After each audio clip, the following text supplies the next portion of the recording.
Hi there, my name's Austin Williams, and I'm fairly certain that in one point in all of our lives we've had to do public speaking in some capacity.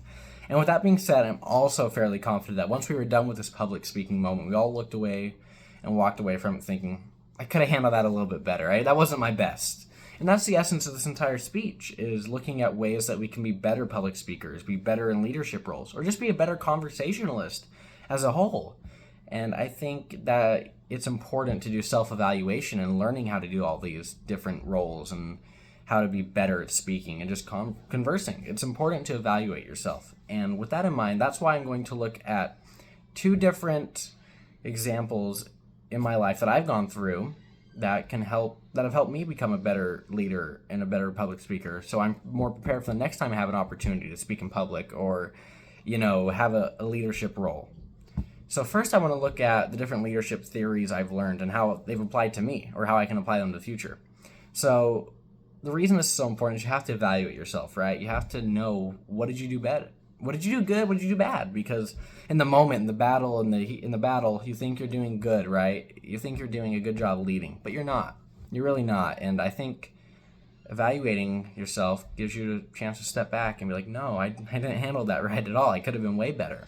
So I'll use my time at Dunkin', for example. I was an assistant general manager for a year and a half, and you don't really know what you're getting into when you're thrown into a leadership role like that for the first time. You think you do, but you really don't, right? And so when I started out, I used much like an authoritative style of leadership. I would just tell people, okay, go do this, go do that, without any, real, conversing or opinion-based questions and asking them, what do you guys think? Should we do this? Should we do that? I just didn't. I just, told them, hey, go do that and go do this. I know what I'm doing.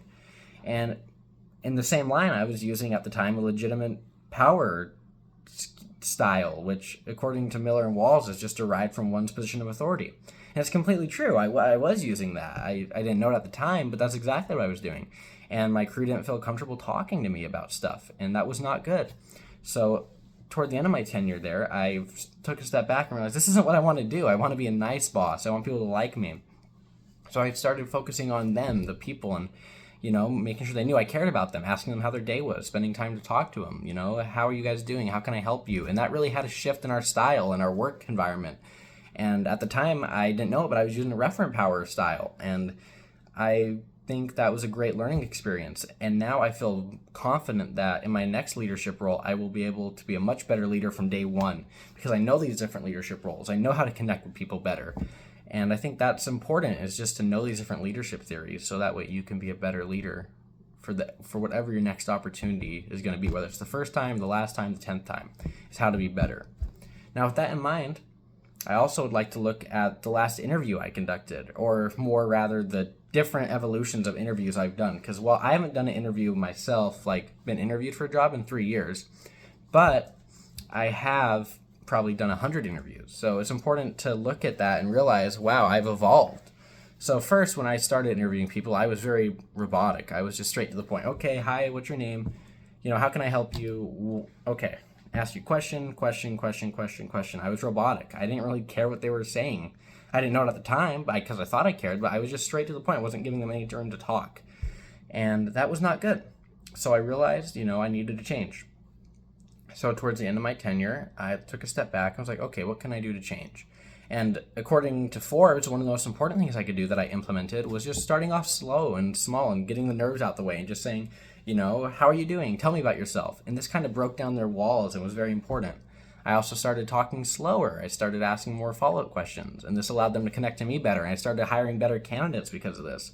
One habit I stopped and broke was my tapping of my feet or my pencil that was in my hand when I was writing notes. It was a distraction.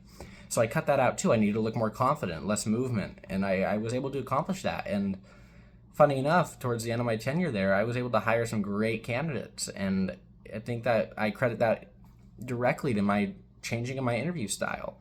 And it's important to just do that evaluation, because without that, I would not have changed my interview style. And I'd probably miss out on many great candidates because I didn't care to let them talk or speak. So the essence of this entire speech is you have to just learn to evaluate yourself and use these different leadership theories we've learned in this class to help prepare you for tomorrow and how in the future. Yeah, guys, have a great day.